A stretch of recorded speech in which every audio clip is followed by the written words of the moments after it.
Buenas noches, hermanos. Les damos la bienvenida a los que se están conectando apenas ahora. Dios les bendiga. Hermana Liliana, Dios te bendiga. Yamile, todos los que se están conectando en este momento. Vamos a esperar unos minutos para permitir que más hermanos se puedan unir a esta conexión que estamos haciendo el día de hoy. Pues, como bien saben, estamos cada vez más ahondando en el tema de las doctrinas del futuro, las doctrinas del fin de los tiempos. Entonces, bendiciones, hermana Jessie, Dios les bendiga a todos los que se están uniendo en este momento a través de nuestra cuenta de Instagram. Pues en especial queremos felicitar a nuestra pastora, que esta semana estuvo de cumpleaños, que es una bendición tenerla en nuestra vida. Y ya vemos que se están conectando algunos hermanos fieles a estas transmisiones.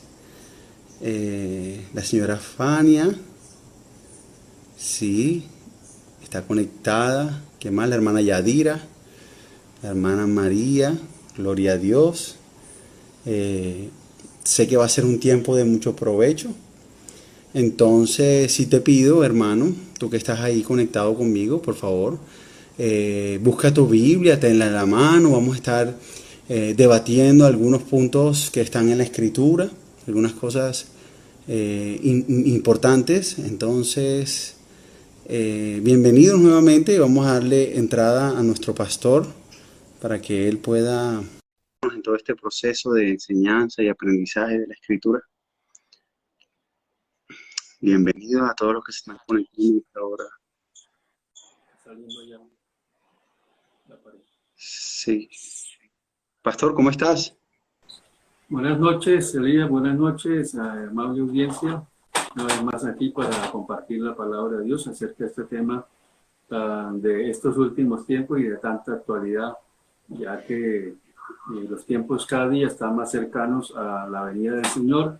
Y si hay señales acerca de la venida del Señor, cuánta más está de la inminencia del arrebatamiento tan cerca de nosotros.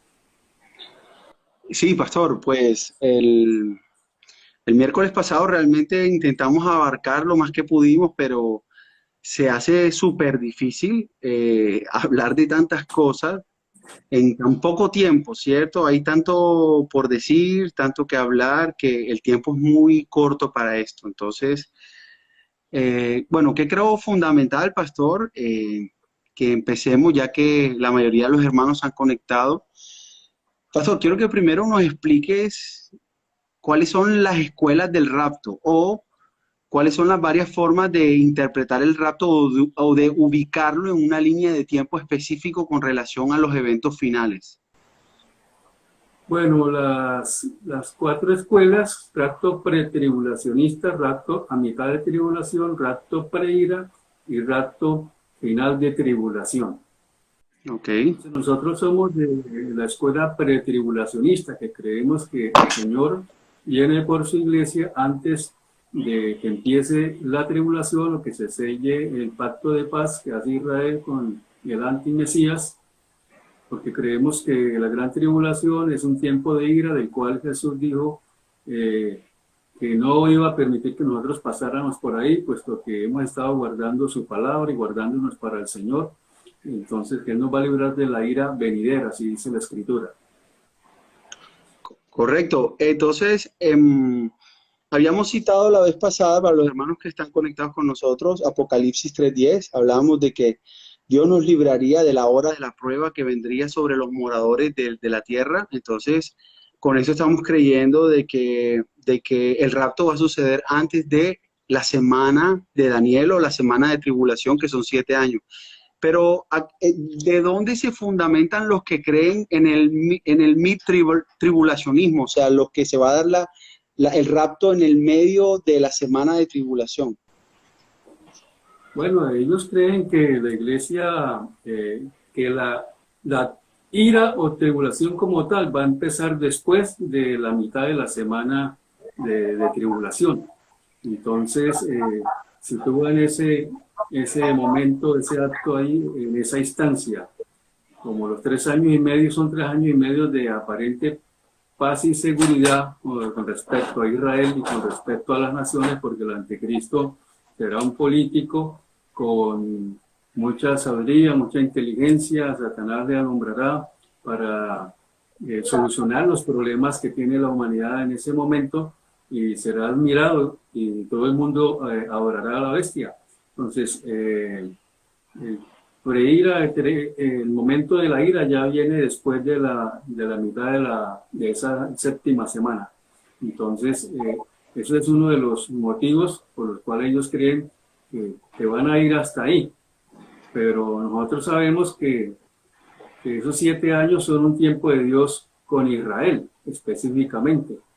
Entonces, y la verdad que dice, como dice la Escritura, que al iniciar esos 7 años, el anticristo hará un pacto de paz con Israel, pero también hará un pacto de paz con todas las naciones y con cada persona al aceptar la marca, la señal de él y la señal de cómo comprar y vender si no tiene la señal de él. Correcto. Entonces, prácticamente, si nosotros llegamos a esa instancia, pues las circunstancias de la vida tendríamos que irnos y alejarnos a los campos, a los montes, hasta que el Señor viniera. O algunos aceptar la marca de la bestia para poder sobrevivir. Entonces ya eso es tribulación.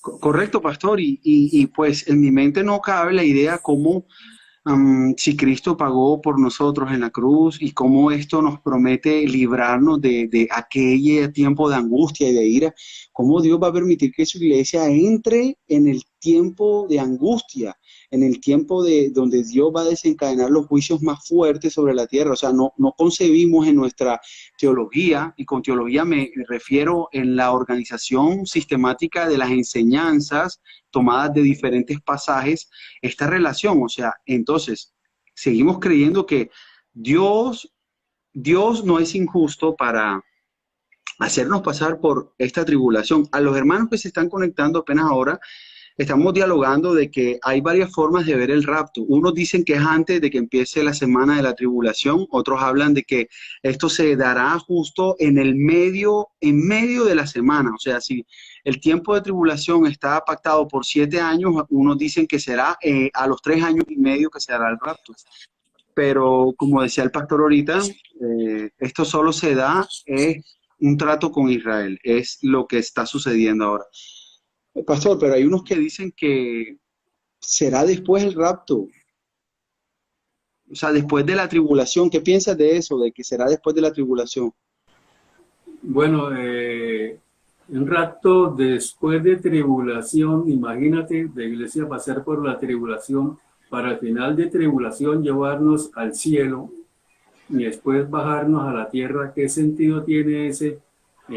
Entonces todas las escrituras y versículos que hablan acerca de que nos va a librar de la ira, pues serían falsos, porque entonces estamos pasando por la ira del Señor, no es la ira del anticristo. Ya cuando comienza la ira son las copas, los sellos, las trompetas del juicio de Dios, y la palabra de Dios dice que Él nos va a guardar de esa ira, que nos va a librar de esa ira venidera. Esa es la promesa del Señor. Sí. Amén, amén. ¿Qué consolación hay? ¿Qué es la bienaventurada esperanza? Es el consuelo de que no vamos a pasar por esa ira, y que hemos tratado de vivir para Dios, y que cuando vengan los juicios de Dios hacia una generación que le ha rechazado, nosotros seremos librados de esa ira del Señor. Y pastor, no solo eso, sino es que mira lo que dice Primera Tesalonicenses. Y yo quiero de pronto aclarar algo en el capítulo 5, ¿verdad? En el capítulo 5, que yo quiero aclarar algo. O sea, antes de que Juan recibiera la revelación del Apocalipsis, esto sucedió cuando Juan estaba preso en una isla llamada Patmos. Antes de que él recibiera esa revelación completa del plan futuro, el apóstol que más conocía acerca del tiempo futuro era el apóstol Pablo. Y el apóstol Pablo le escribe a Tesalonicenses. ¿Por qué lo decimos? Porque la escritura de Tesalonicenses fue antes de haber escrito el Apocalipsis. Y mira lo que él dice. En el capítulo 5 de primera carta de Tesalonicenses dice de que de que cuando digan paz en el versículo 3 y seguridad, entonces vendrá sobre ellos destrucción repentina como los dolores a la mujer encinta y no escaparán. O sea, si nosotros creemos que el rapto se va a dar después de, entonces significa que no hay una semana de tribulación, o sea, estaríamos uniendo la segunda venida de Cristo con el rapto como si fuera un solo evento que se da de forma simultánea, tanto Cristo venida sobre la tierra como el arrebatamiento de la iglesia. Entonces, si eso se cumpliera en ese orden cronológico de que los dos eventos suceden en el mismo momento del lapso de tiempo, entonces no hay tribulación, los 7 años son falsos, no se van a cumplir porque Pablo está diciendo en el capítulo 4 de que nos juntaremos en el cielo con él. O la palabra no se cumple en cuanto a que seríamos librados de la tribulación. Correcto, pero tenemos claro de que no puede ser el mismo evento, la segunda venida de Cristo, que el rapto, porque son dos momentos en la línea de tiempo separados, para que entre ese tiempo se cumpla la semana de la gran tribulación. Bueno, hay algunas escuelas que hablan acerca de que Jesús no va a venir 3 veces, sino que va a venir 2 veces. Entonces, ellos no creen en arrebatamiento porque supuestamente Jesús ya se fue una vez y viene en arrebatamiento serían 2 y al final de tribulación serían 3. Lo que pasa es que cuando Jesús viene en arrebatamiento, somos nosotros los que vamos a la reunión con él. Jesús no viene a tocar Monte de los Olivos como en la segunda venida. Entonces, Jesús no se va a manifestar como se va a manifestar en la segunda venida. Lo va a ver solo la iglesia que va a reunirse con él en los aires. Pero esa parte no la entienden estas escuelas. No, al final. Y déjame agregar algo más. Es que de pronto algunos de ustedes no saben porque no han avanzado en el término, en el estudio de la teología y todo, pero hay algo que se llama las escuelas del milenio. Y es otra forma de ver lo que nosotros estamos anticipando como el reino de Jesucristo en la tierra, que durará 1000 años. A eso le llamamos el milenio. Pero hay unos que creen que no va a haber ese tiempo, que el milenio no va a suceder, sino que el reino de Dios es aquí y ahora. Y eso lo vemos en algunas doctrinas que dicen, declara, desata. Sí, correcto. Y ellos pretenden establecer ese reino aquí, ahora, con el poder del Espíritu, empoderados en milagros, desarrollando la visión de Dios. Y no está mal que piensen. Ellos creen que a medida que avance el cristianismo va a llegar a todo el planeta y todo el planeta entonces será del Señor. Eso lo llaman el reino presente. Correcto, pero o sea, se ha demostrado, pastor, que declarar, desatar, decretar, no cambia la situación política, espiritual, del momento en el que estamos atravesando. En estos días vi un apóstol que decretaba, tú coronavirus, te mueres ahora, caes al piso, te destruyes. Y la semana siguiente Estados Unidos entró en un paro completo por el coronavirus. Entonces, el reino ahora es una mala interpretación de una escuela teológica. Y esto se une con que no hay rapto, sino que o sea, no hay milenio, sino que es la iglesia quien tiene la responsabilidad moral y espiritual de establecer este nuevo reino en la tierra. Y obviamente está en contra de nuestra teología, ¿cierto, pastor? Así es.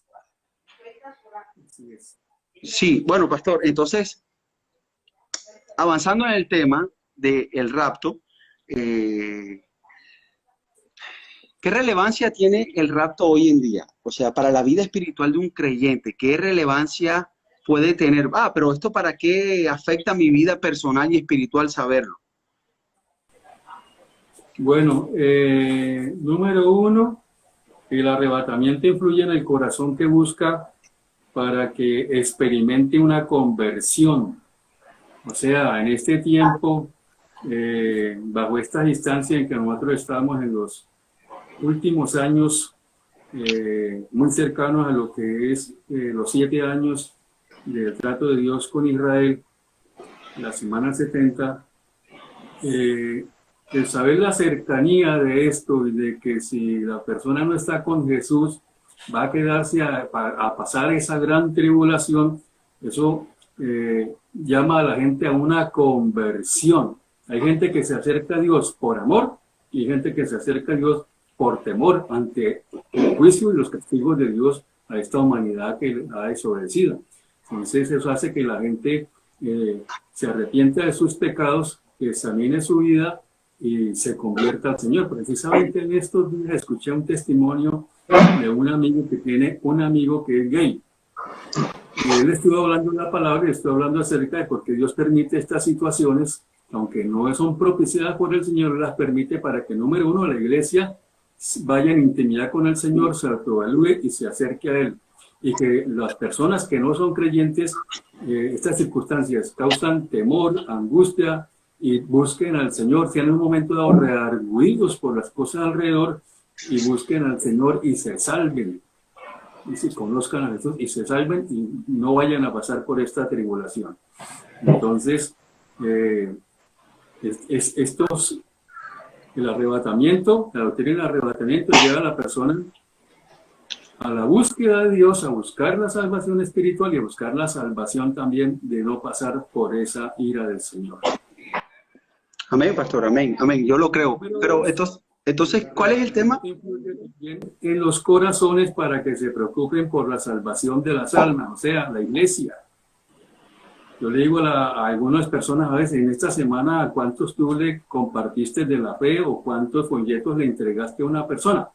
Hay folletos que hablan solos, que no hay necesidad de decir nada, sino que ellos mismos, la persona va leyendo y es confrontada por la palabra de Dios y es llevada a arrepentimiento y salvación y hacer una oración de fe. Entonces, para toda la iglesia que nos escucha, si usted es creyente, es un compromiso nuestro ante las circunstancias y la cercanía del arrebatamiento y de la segunda venida, que compartamos la fe. La Biblia dice que nosotros somos colaboradores de Dios, como si Dios a través de nosotros rogase a los pecadores que se acercasen a Él y se arrepintiesen para Él bendecirlos y salvarlos.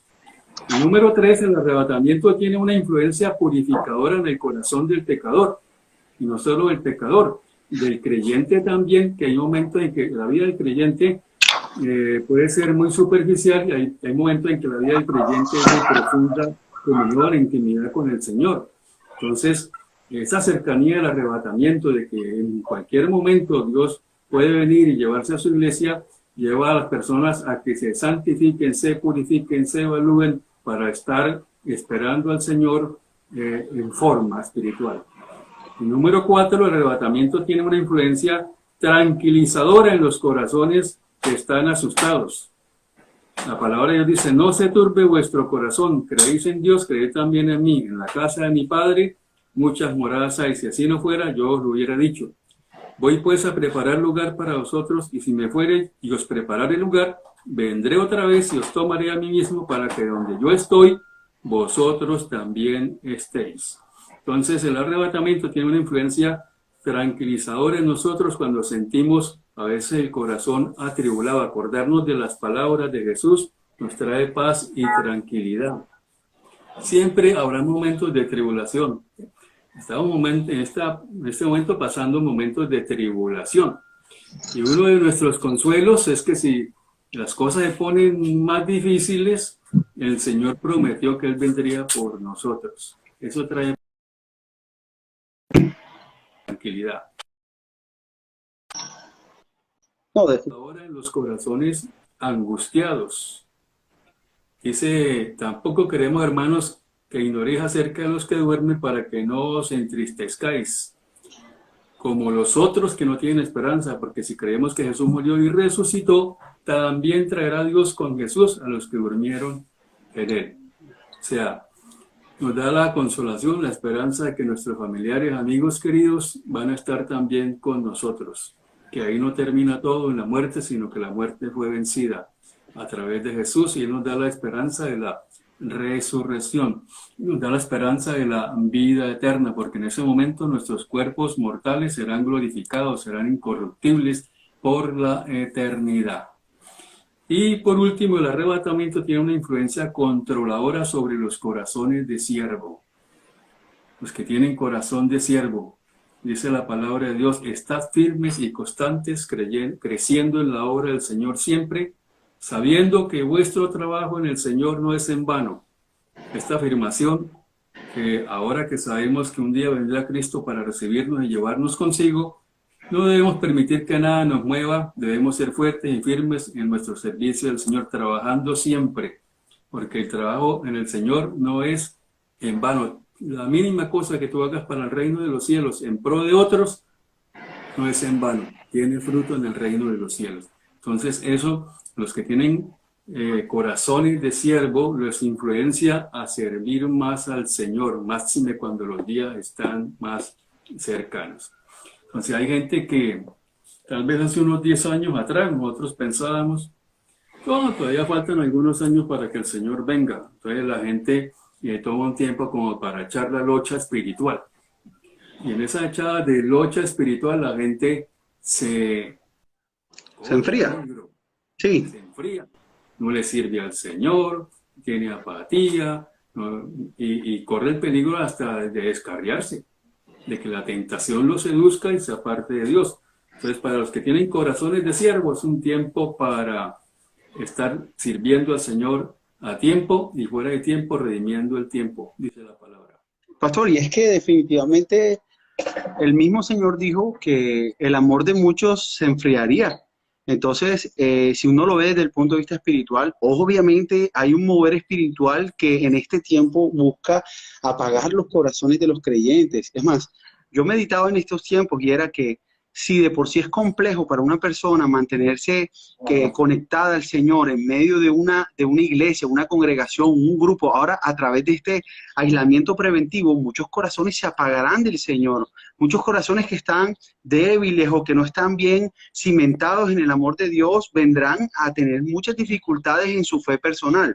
Entonces, obviamente este tiempo es un tiempo bastante complejo para una vida espiritual porque está ceñido por espíritus que buscan adormecerte, buscan desviarte del propósito, buscan hacer que tú te apartes del Señor, de su palabra, que tu corazón pierda esa sencillez, esa sensibilidad hacia las cosas de Dios. Entonces, definitivamente es un tiempo difícil para todos los creyentes que no están caminando en rectitud. Quiero darle un especial saludo a los hermanos de Centro Bíblico Internacional, Casa de Restauración. Algunos de ustedes se han conectado varios miércoles con el pastor Hermes. Dios te bendiga, hermano, por tu labor. Eres uno más de esta casa. Pastor, pero ahora quiero hacerte esta pregunta. Si sabemos que el rapto es el segundo suceso de resurrección, donde los creyentes resucitaremos, entonces, ¿qué opinas de la muerte? Cuando un creyente muere, ¿a dónde va? ¿O qué sucede con ese creyente que muere a la espera de la venida del rapto o de que Cristo lo llame de la muerte? ¿A dónde va el creyente? Pablo decía, quisiera estar presente al Señor, pero por causa de vosotros necesito estar todavía en este cuerpo. Cuando el cristiano muere, va a la presencia del Señor. Como dice Tesalonicenses, traerá Dios con Jesús a los que durmieron en él. Entonces, en el arrebatamiento viene el espíritu de ese creyente y recibe un cuerpo glorificado y nuevamente va con el Señor otra vez. Sí, no, yo te pregunto específicamente porque este tema es muy debatido. Algunos dicen, ¿y qué pasa con, por ejemplo, el ladrón que murió al lado de la cruz y Cristo le dijo, hoy mismo nos veremos en el cielo? ¿Por qué? Porque sabemos que la bendición del cielo o su contra la maldición del infierno se dará después de la resurrección, porque es cuando se vivirá cualquiera de los dos estadios, o el cielo o el infierno. Se tiene que dar una resurrección del cuerpo para que eso suceda. Entonces, ¿a qué voy? ¿A qué voy? Muchos dicen, ajá, pero entonces cuando morimos, ¿vamos al cielo, sí o no? O por qué algunos dicen que entramos como en un sueño o entramos en un estado intermedio. Algunos católicos dicen, no, vamos al purgatorio, un lugar donde transicionamos para la eternidad. Entonces, ahí esas respuestas, ¿cuál es la que es correcta, pastor? ¿Qué es lo que es verdadero? Si la persona murió en Cristo, va a estar con Cristo. Es más, hay gente que ha tenido experiencias de que mueren y van a lo que es la presencia de Dios, van a un lugar celestial inmediatamente. O sea, eso en fracciones de segundos su espíritu es transportado a otra dimensión celestial. Y hay otros que experimentan que inmediatamente van a experimentar una situación difícil en el túnel y lugares de opresión. Ya, entonces, antes de la resurrección de Jesús iban al seno de Abraham, donde había un lugar para los justos y un lugar para los injustos. Entonces creemos que los que mueren van al lugar del seno de Abraham de los injustos a esperar el juicio, pero ya ese lugar no es un lugar agradable. Acuérdense que en la parábola del rico y Lázaro, Lázaro era consolado y el otro era atormentado. Ya Lázaro salió de ahí, fue a la presencia de Dios donde está Jesús. Entonces, esa es la situación. Ok, mira, yo quiero hacer un apunte a esto muy sencillo. El universo tiene tres características importantes. Debe haber espacio, tiempo y materia. Esas son las tres cosas que se cumplen. Entonces, nosotros estamos dentro de un espacio, estamos sujetos al tiempo o a la percepción del tiempo de forma lineal y a la materia. Entonces, ¿qué pasa? Que cuando alguien muere, la palabra muerte en el griego no habla de cesar vida o de acabar la vida, sino la palabra es expresión de separación. Se separa lo material de lo inmaterial, lo mortal de lo inmortal. Y nuestro espíritu es inmortal porque proviene de Dios. Dice la palabra de Dios que tenemos. Correcto. Entonces, ¿a qué voy, pastor? Entonces, ¿a qué voy? Un cuerpo terrenal percibe el espacio y el tiempo de la manera como lo percibimos ahora, de forma lineal. Pero un cuerpo espiritual que no está sujeto al tiempo de la misma manera que un cuerpo terrenal, no percibe el espacio o la dimensión del tiempo igual. O sea que para lo que nosotros son miles de años o muchos años, para ellos puede ser un instante. Porque en donde se encuentran, que es un reino eterno, espiritual, no, las leyes del tiempo no se sujetan de la misma manera que nosotros que estamos en la creación, en este plano terrenal. Entonces, eso hay que marcarlo como una diferencia bastante fuerte porque, a ver, por dar un ejemplo, nuestra percepción del tiempo cambia cuando sales al espacio. Yo leía un artículo una vez que los astronautas pueden durar 2 o 3 años en el espacio y apenas envejecen unos 6 o 8 meses, porque el efecto del espacio exterior fuera de la Tierra es diferente que el efecto que su cuerpo recibe al estar dentro de la Tierra, por los efectos de la gravedad y muchas leyes que convergen de la física. Entonces, ¿qué quiero decir? Que a veces nosotros intentamos entender cosas espirituales y eternas a través de medios carnales y una mente limitada, pero, o sea, lo que espera el reino eterno es superior. Y básicamente, ¿qué es eternidad? Eternidad es, no hay tiempo, no hay espacio, no hay inicio, no hay fin. Nosotros tenemos un inicio y un fin porque estamos sujetos a una línea de tiempo y el universo se mide a través de una línea de tiempo. ¿Cómo saben cuán grande es el universo? ¿Cuánto tiempo tiene? Por una línea de millones de años de creado. Entonces es la forma de percibir la creación del universo, pero en la eternidad no estamos sujetos a estas leyes. ¿Y por qué estoy tocando este tema, pastor? Porque la resurrección de nuestro cuerpo es un misterio y algo increíble. Entonces quiero que nos hables un poco acerca de lo que viviremos durante la resurrección del cuerpo. ¿A qué la Biblia se refiere a eso? Bueno, dice la palabra que nuestro cuerpo será glorificado, incorruptible. Entonces, este cuerpo, digamos, el cuerpo que tuvo Adán fue un cuerpo que fue diseñado para no morir. O sea, los mismos médicos dicen que aún en nuestra decadencia mortal encuentran ellos leyes en nuestro organismo de regeneración.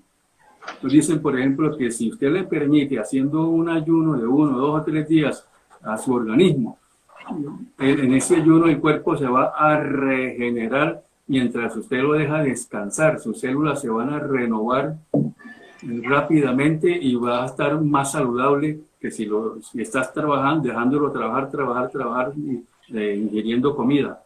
Entonces, este cuerpo fue programado para ser inmortal, pero a causa del pecado, entonces fue sujeto a vanidad, a muerte, a limitación de tiempo, porque no podía haber un cuerpo inmortal con un corazón y una mente corrupta, dañaría la creación de Dios. Pues Dios nos limitó con un tiempo determinado.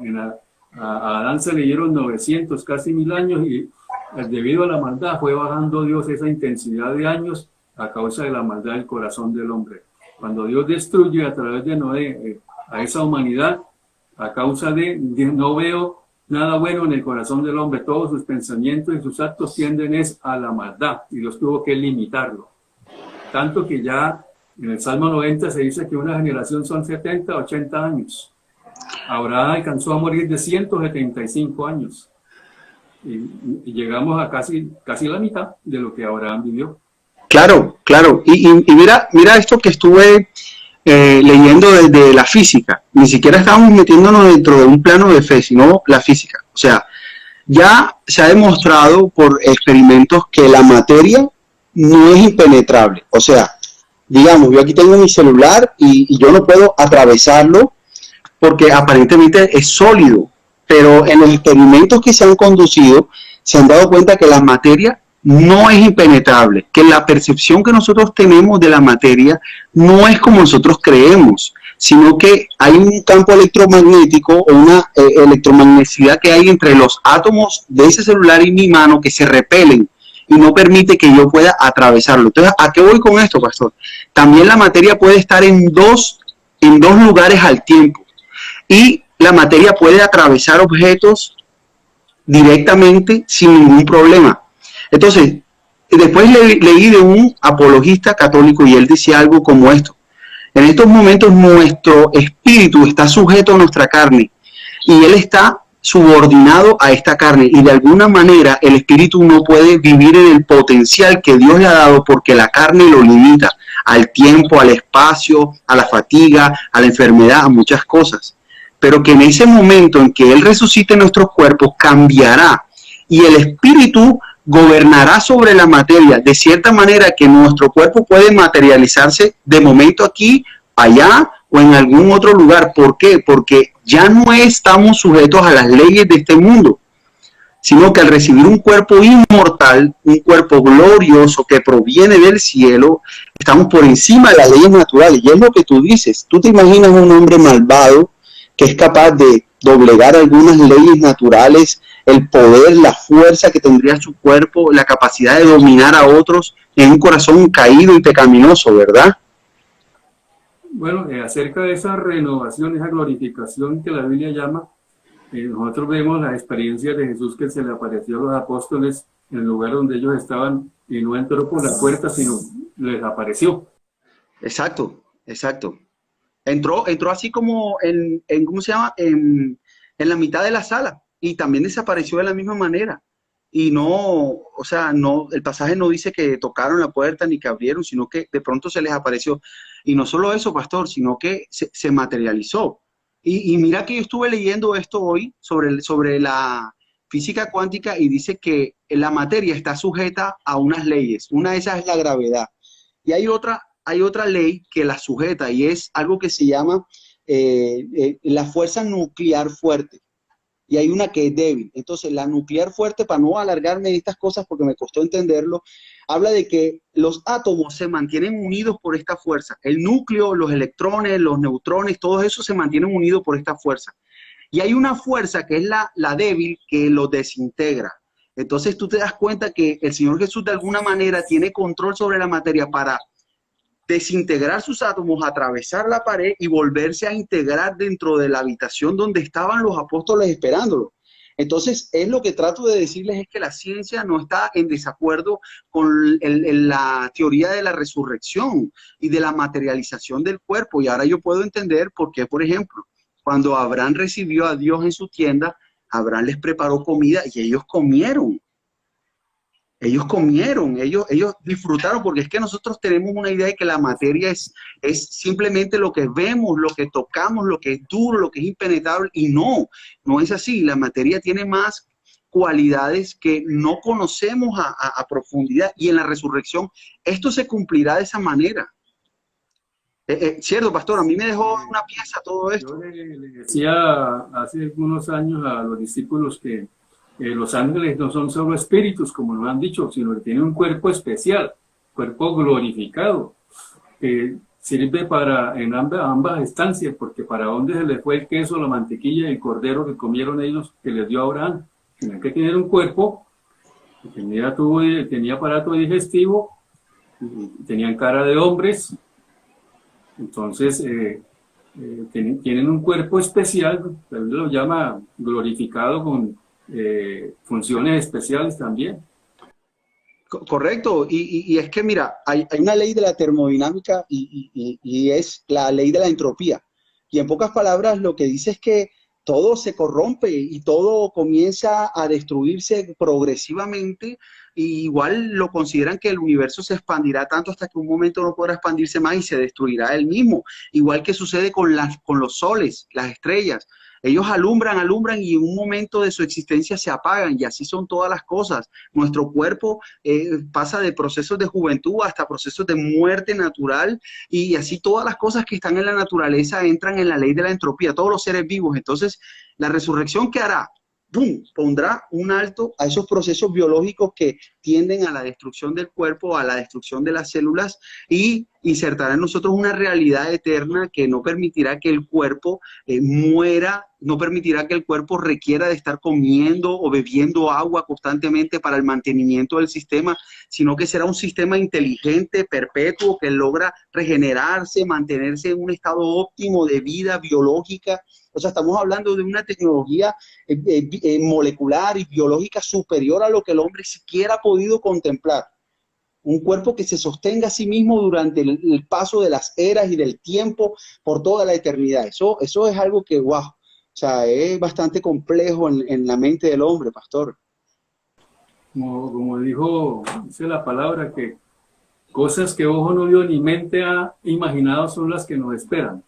Entonces, tengo un amigo que dice, yo ese paseo no me lo pierdo, mejor vivo consagrado.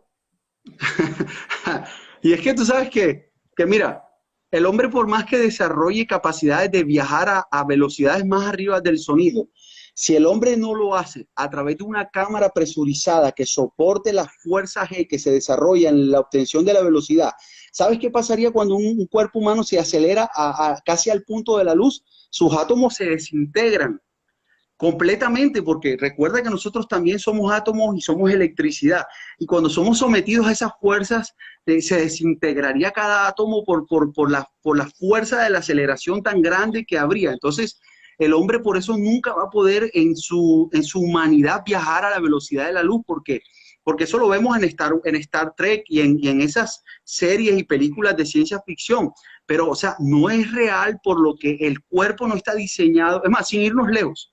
Nosotros no podemos con nuestro cuerpo bajar a las profundidades del océano porque la presión atmosférica y del océano es tan fuerte que moriríamos después de cierta profundidad. Lo mismo son los lugares del espacio. Hay lugares donde no podemos acceder por las distancias y para eso necesitamos que nuestro cuerpo sea completamente transformado para que soporte viajar en velocidades que van más allá de la capacidad de un ser humano, como la luz, ¿cierto? La luz viaja a una velocidad impresionante y Él va a hacer eso con nuestro cuerpo.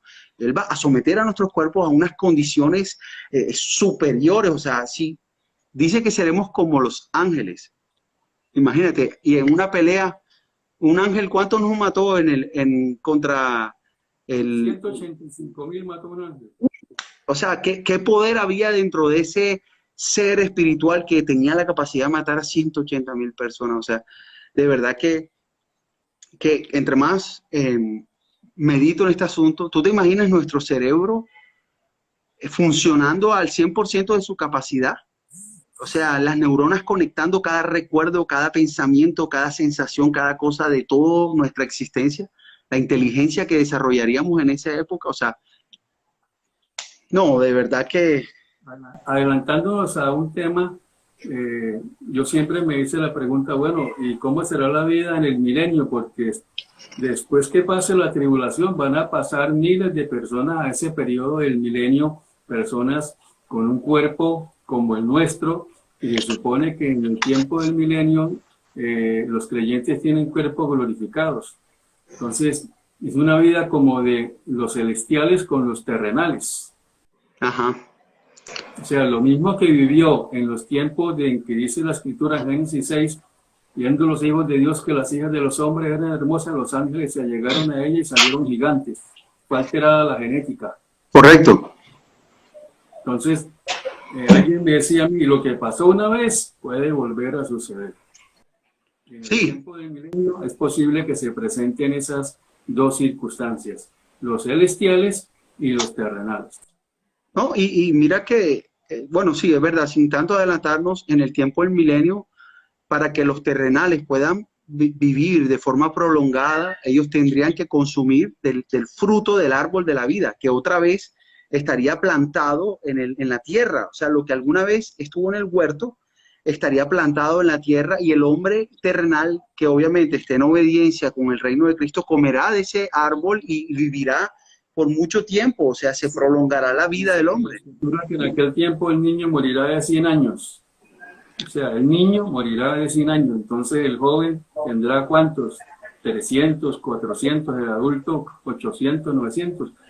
Se podrá llegar a la misma instancia de vida que en los tiempos de Noé, máxime cuando Jesús es el que va a estar gobernando desde Jerusalén este planeta. ¿No? Y mira que Matusalén vivió 969 años, fue, por eso el dicho ese más viejo que Matusalén, o sea, porque el tipo, ¿cuántos nietos, hijos de bisnietos no vio? O sea, no comprendemos cuántas generaciones de su familia se perpetuaron a través del tiempo y él los vio crecer.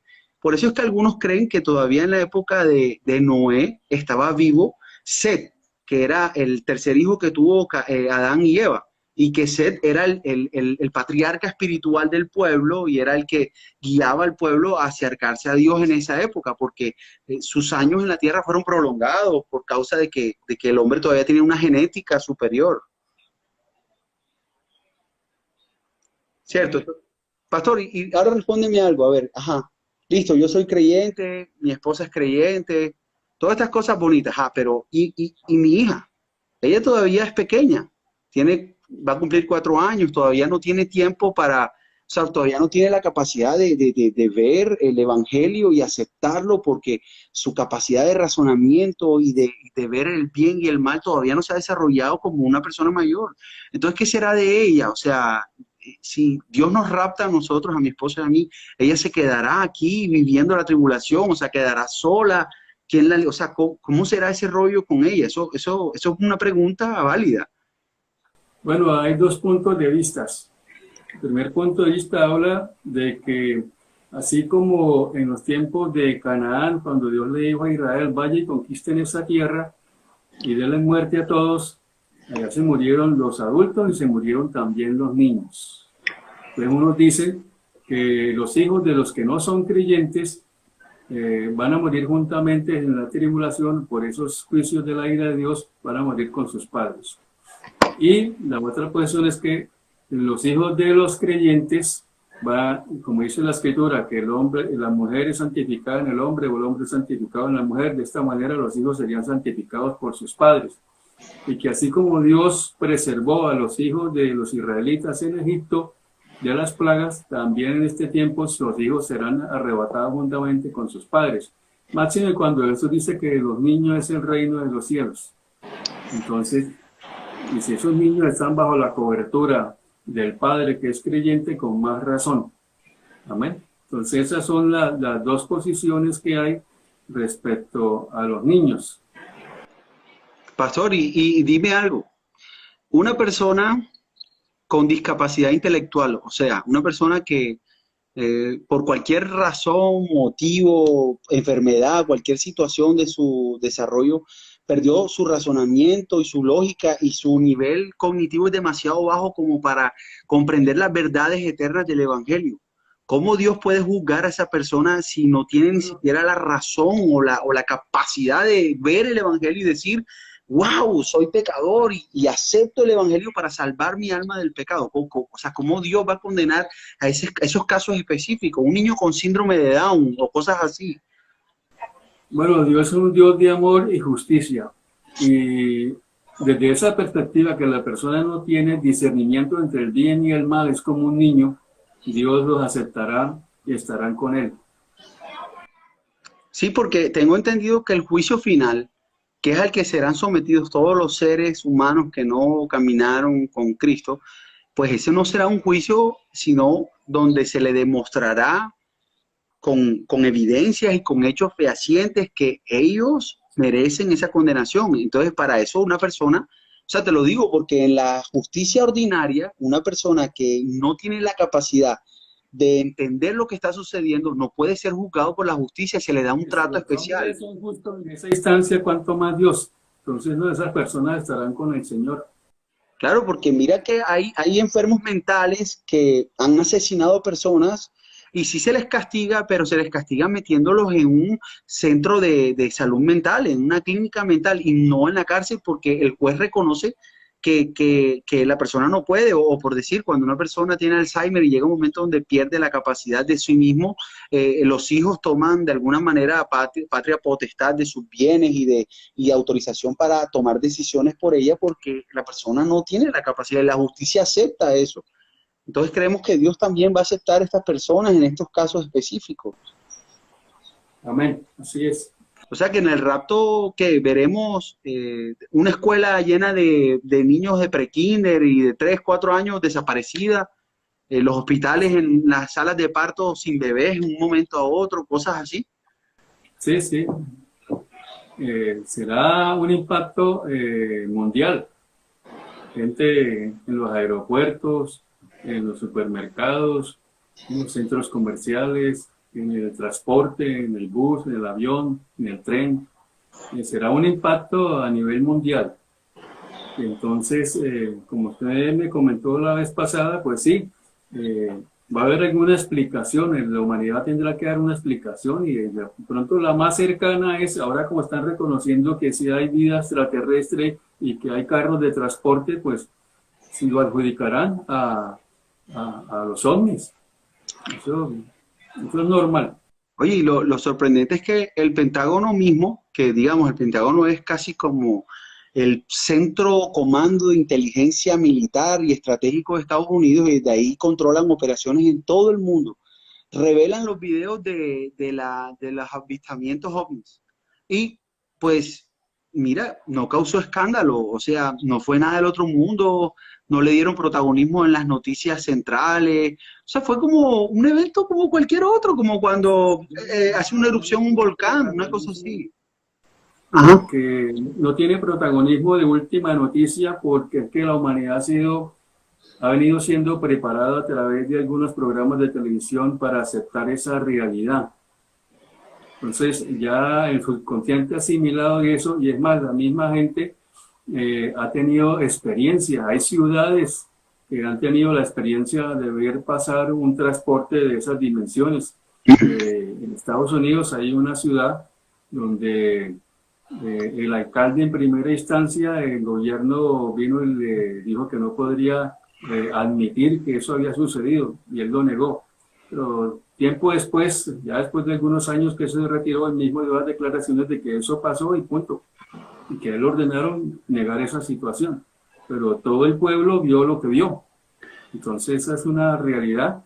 La Biblia lo llama los carros de Dios para aquellos que están administrados por el cuerpo angelical del Señor. Como también están los carros que pertenecen a Satán, que vienen a hacer mal. Es más, nosotros llamamos a los ángeles, podemos llamar como extraterrestres porque vienen de afuera. Entonces, en ese orden, hay buenos y hay malos. Los malos hacen cosas malas y los buenos tratan de ayudar a la humanidad sin que la humanidad a veces se dé cuenta. No, y es que mira que yo estuve meditando en que cuando Moisés, Dios le dice a Moisés, ve a donde Faraón y toma esta vara y arrójala delante de Faraón y se convertirá en una serpiente. O sea, es un milagro sorprendente, algo inerte toma vida biológica. Y de pronto dice que la escritura dice que los brujos que estaban ahí o los sacerdotes cogieron una vara e hicieron lo mismo. Entonces yo me doy cuenta, a ver, el poder de la brujería, satánico, diabólico, como quieras llamarlo, tiene la capacidad de alterar también la materia, porque hay una demostración bíblica de que ellos lograron recrear el mismo milagro. No habla de que fue un engaño ni nada, sino que ellos lo hicieron. Entonces, si estos sacerdotes que tienen conferido el poder de uno de los ángeles principales del cielo que cayó por su rebeldía, o sea, ¿cuánto más poder no tendrá él para alterar? Mira, mira lo que dice Job. que los ángeles estuvieron cuando él fundamentó la tierra, cuando él sentó las bases de la tierra, los ángeles lo vieron y aplaudieron. O sea que los ángeles tienen acceso a esa información de cómo Dios organizó la tierra y su fundamento y las leyes naturales como la gravedad, la electricidad y todas estas cosas que convergen alrededor de la creación. Los ángeles saben ese conocimiento científico. ¿Cómo no él, que era uno de los principales, no va a tener conocimientos de cómo alterar la materia o crear ilusiones a la gente para que crean y vean cosas que realmente no son verdaderas? Dice la palabra de Luzbel, dice, perfecto eras en todos tus caminos hasta que se halló maldad en ti. O sea, ¿cuánto tiempo duró Luzbel haciendo las cosas correctas con el Señor? De pronto mucho tiempo. En ese mucho tiempo, nadie como él tenía sabiduría e inteligencia de parte de Dios para hacer las cosas que Dios le ordenaba hacer. Entonces, como dicen, el diablo sabe más por viejo que por diablo, porque él estuvo en el principio de todas las cosas. No, y yo quiero resaltar el poder que reside sobre la persona de él y sobre su legión de ángeles. ¿Por qué? Porque si él era la tercera parte del cielo y las dos terceras partes estaban con Dios y se libró una batalla de dimensiones cósmicas, o sea, algo que no podemos ni siquiera entender, la lucha que se libró para expulsarlo del cielo, porque él no se fue con propia voluntad. Yo me voy, ya no, sí, vete, no, él resistió, luchó y cayó. O sea que tuvieron que utilizar las dos terceras partes del cielo contra un tercio para poder expulsarlo, porque el poderío de él y sus ángeles caídos era tan grande que logró hacer resistencia en el cielo.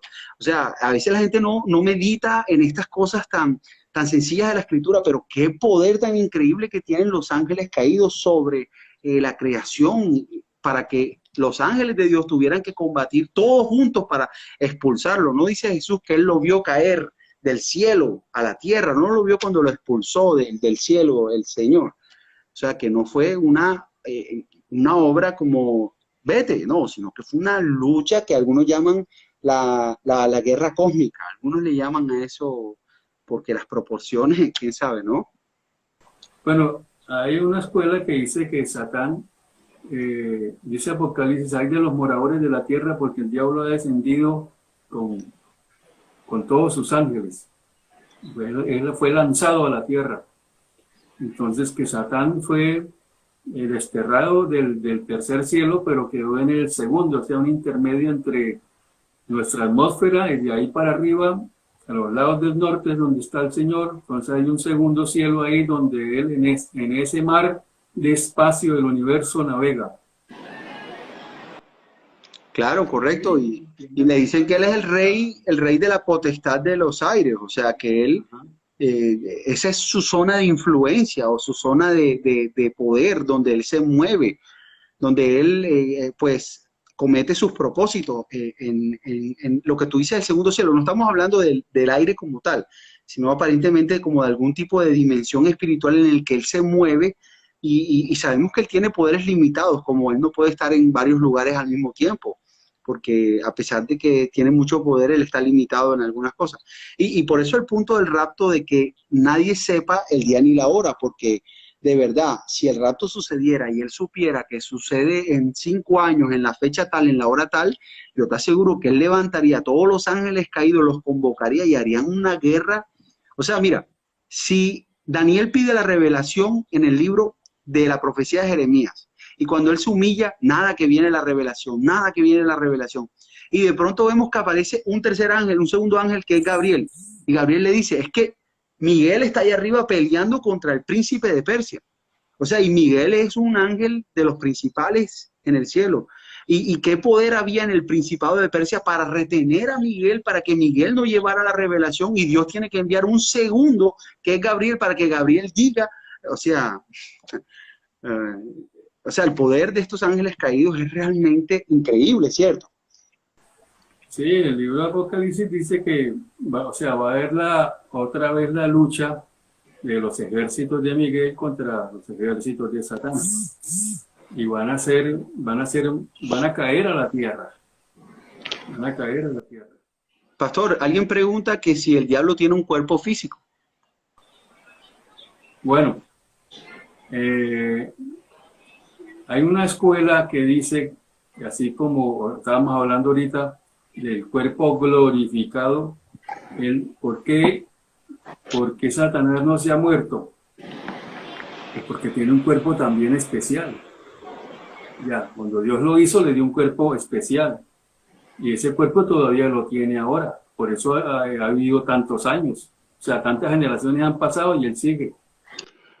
Sí, y no solo eso, yo he escuchado de varias sacerdotas, pero principales de brujería en Brasil y en otros lugares, pero te hablo de que en el satanismo las mujeres, por el contrario, tienen un poder dominante sobre las sectas satánicas.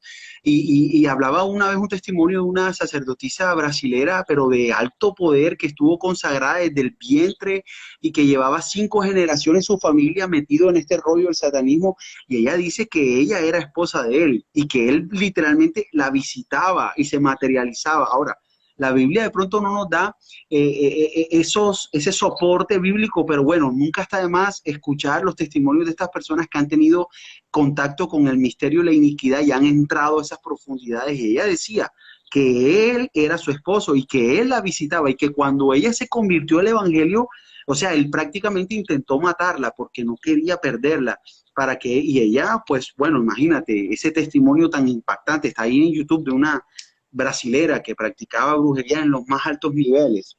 Entonces, es posible que se materialice, que él asuma un cuerpo físico, ¿cierto? Lo que hablamos al principio. Así es. Pastor, ¿y por qué?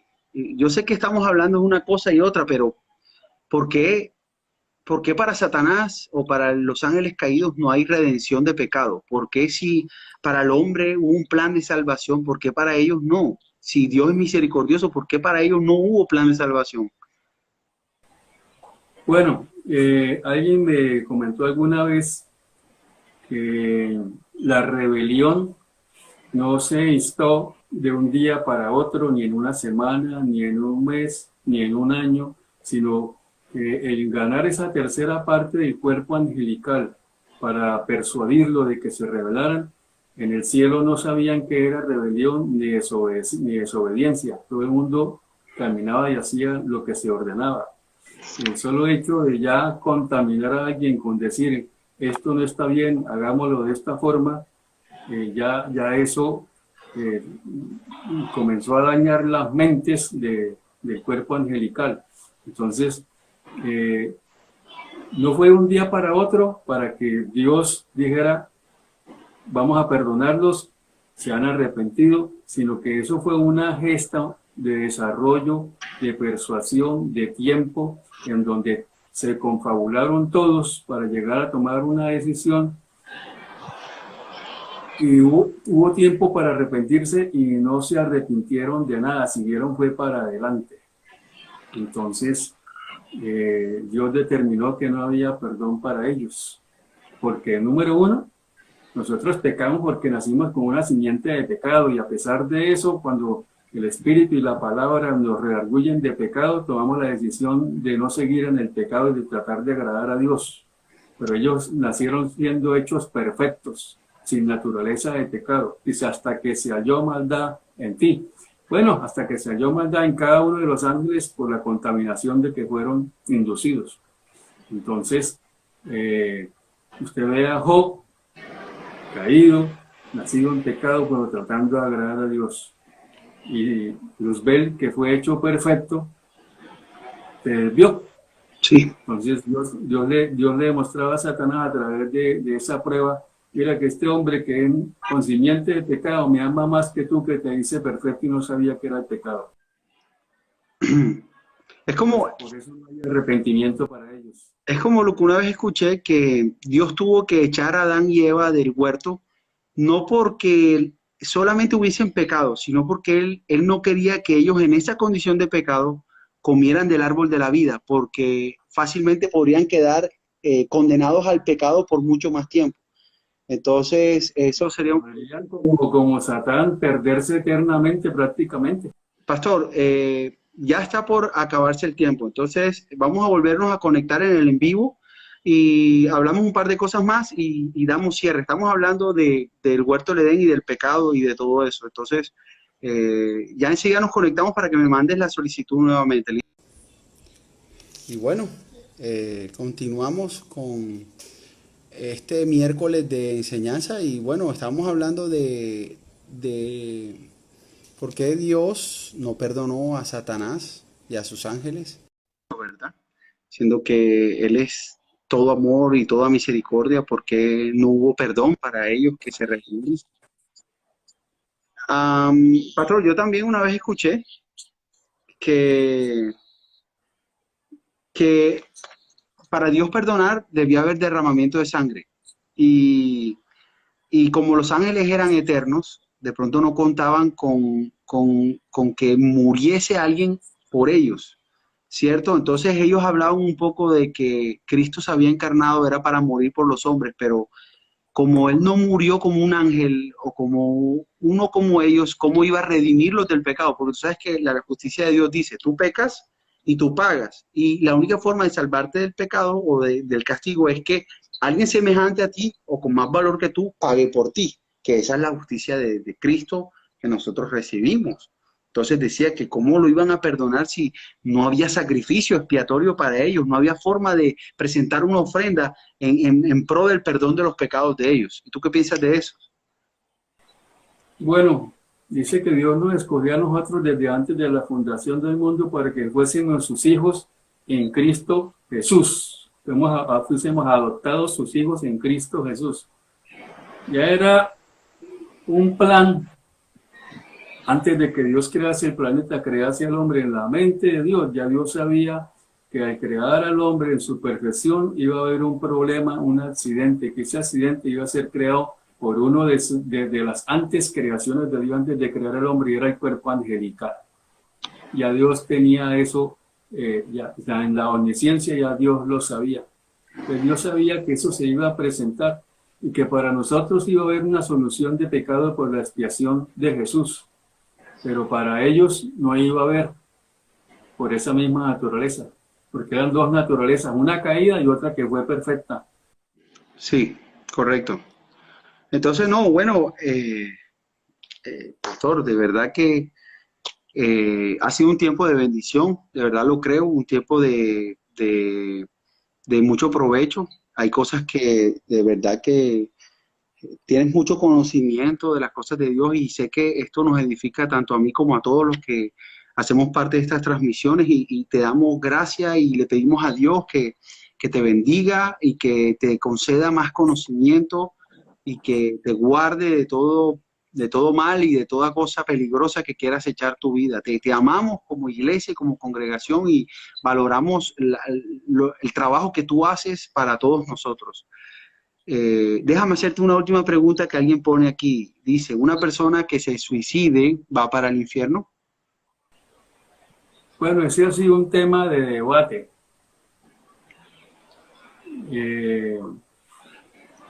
Alguna vez escuché de un gran pastor que él daba el punto de vista de que la persona, de que solo le concernía a Dios determinar si lo salvaba o se condenaba. La verdad que esa es una de las preguntas que Difíciles. solo Jesús la puede responder. Yo tengo mi propia postura al respecto y es la siguiente, a ver. ¿Cuál es el pecado imperdonable? Respóndemelo tú. ¿Cuál es el único pecado que dice la Escritura que es imperdonable? De atribuirle las cosas divinas a Satanás. O sea, la blasfemia contra el Espíritu Santo, ¿verdad? Entonces mira lo que dice, creo que es el libro de Oseas, que él enviaría nuestros pecados, perdón, Zacarías, él enviaría nuestros pecados al fondo del mar y no se acordaría más de ellos. Entonces, ¿cuál es mi postura? A ver, y es una postura, no estoy diciendo que tengo la verdad absoluta, es, ¿qué pecado Cristo no puede perdonar? ¿Y qué pecado Cristo no tiene poder para sanar y perdonar? Todos, hasta el suicidio. Entonces, si un cristiano creyente que por alguna razón, alguna opresión diabólica, que el enemigo lo tenga en una situación de opresión extrema y lo obligue a de pronto a llevar a tomar una decisión tan radical como quitarse la vida, entonces estamos diciendo que la sangre de Jesús perdona todo menos el suicidio. Eso es lo que estamos diciendo. Si él es un verdadero creyente, esa es mi postura. Si él es un verdadero creyente, estamos diciendo que el suicidio lo lleva al infierno. Entonces, él puede perdonar todos los pecados, el que mata 50 niños, 50 personas, 1000 personas y se convierte y Dios lo perdona, pero el suicidio no lo perdona. Está la otra postura y la postura es de que para que haya perdón se necesita arrepentimiento. ¿Y en qué momento se arrepiente una persona que comete suicidio si se fue en esa instancia? Entonces, ya le concierne a Dios determinar qué pasó ahí. Claro, tú haces la postura más sana, que es darle las manos a Dios. No, correcto, hay cosas que de verdad que hacen parte de lo que uno llama dentro de teología la bioética. ¿En qué momento la persona se arrepiente de que Sí, hizo algo que era malo? correcto, por eso te digo, esos son temas que los que no conocen mucho de teología se enmarcan dentro de la ética o bioética en la teología. Hablamos de la eutanasia, del aborto, de las guerras, por ejemplo. ¿Por qué puede un cristiano ir a la guerra? ¿Puede un cristiano participar de una guerra y matar a una persona y aún así no cometer un pecado que te elimine de la salvación? Porque esos son temas que son bastante delicados. ¿Sí me hago entender? O sea, si a mí el ejército me obliga a ir a una guerra. Guerras justas y guerras injustas. Claro, porque yo te digo porque el mandamiento dice no matarás, pero cuando uno revisa el mandamiento y el texto hebreo, está diciendo no matarás con alevosía, premeditación, o sea, no calcularás la muerte de alguien, lo meditarás, lo planearás y lo llevarás a cabo. Pero hay gente que si yo voy manejando un carro y se me atraviesa un indigente y lo mato cuando lo atropella, mi intención no era matarlo. O sea, no fue mi deseo atropellarlo y acabar con la vida de él, fue algo que sucedió, pero la ley me culpa a mí. Entonces la ley me dice, tienes homicidio no culposo, pero delante de los ojos de Dios yo le digo, Dios, si yo no, o sea, yo lo maté, pero no era mi intención hacerlo. Entonces son cosas que son, o por lo menos un hombre iracundo que por causa de la ira pierde el control y mata a alguien, y mira que la ley que dice que cuando una persona está bajo el estado de ira intenso y dolor y la persona mata a alguien, pues la ley no lo castiga de la misma manera que cuando tú lo haces bueno y sano con la cabeza fría. Entonces, esos son temas bastante complejos, ¿cierto?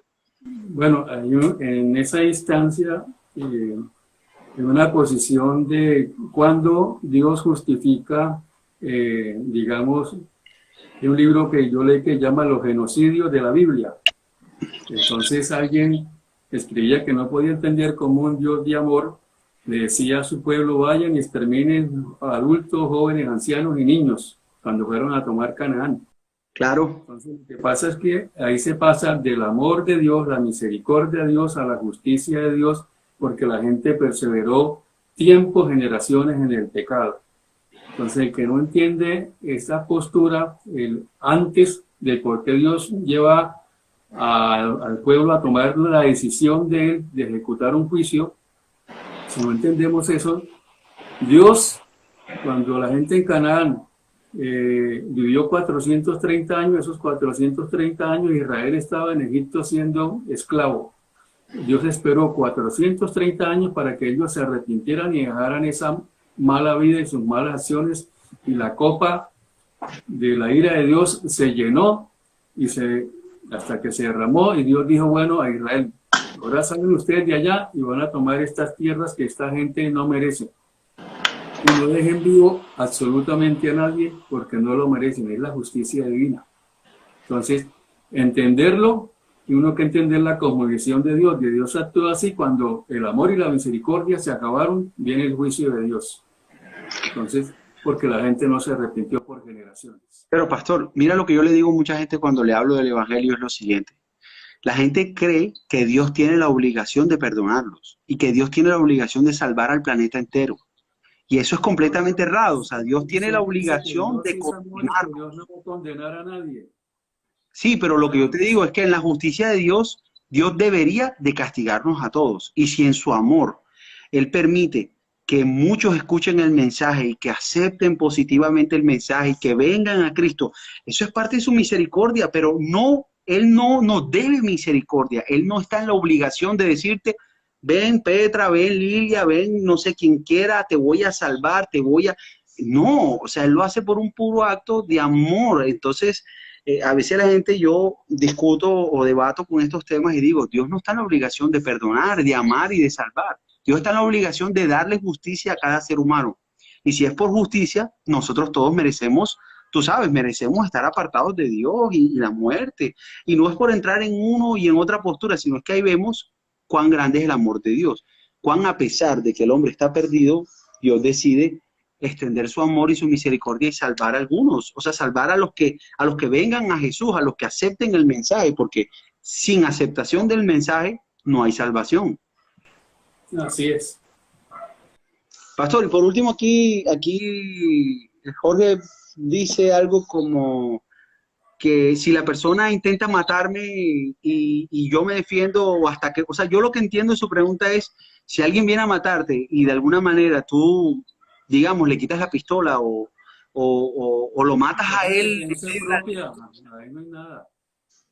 por eso ahí Dios no te va a mirar con ojos de castigo ni de hacerte daño, o sea, es una situación que tú vives, o sea, es que son cosas que de verdad que son, eh, por eso te digo, son temas bastante álgidos que tienen muchas formas de verlos, muchas posturas, pero definitivamente hay que seguir en esto de indagar y de conocer. Por eso a mí me encanta este versículo que dice, Dios no le gusta que el hombre se vanaglorie o se jacte de nada, pero él dice, jáctese en esto, en conocerme y entenderme, que yo soy un Dios que hago juicios y que soy recto. O sea, Dios le gusta que un hombre se jacte de conocerlo a él, de entender sus juicios, de conocer sus caminos. Dios no le molesta que un hombre se sepa y le diga a los demás, yo conozco a Dios, yo sé quién es Dios, pero obviamente esto va acompañado de una vida que corresponda con lo que él piensa y sabe, ¿cierto? Eso. Bueno, pastor, gracias. Dios te bendiga. Saludo especial a todos y recuerden, invite a un amigo, un familiar a escuchar la palabra del Señor. Aprovechemos este tiempo de que estamos en casa, que tenemos el tiempo para invitar a otros, de que la gente está más sensible a escuchar de Dios. El Señor les bendiga. Bueno, hermanos, gracias de verdad por este tiempo.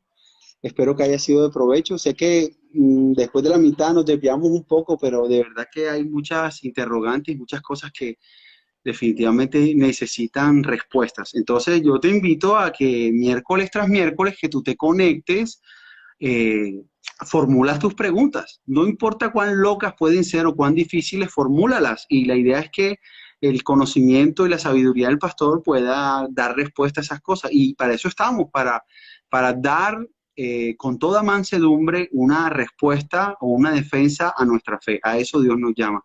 Entonces, les agradezco, hermanos, a todos los que se han conectado y que han sido fieles a este tiempo, a la hermana Petra, que nunca te pierdes un programa, y a la hermana Cristina Fernández, gracias por su sintonía. Dios me los bendiga, a la hermana Jocelyn, todos. Hasta el próximo miércoles.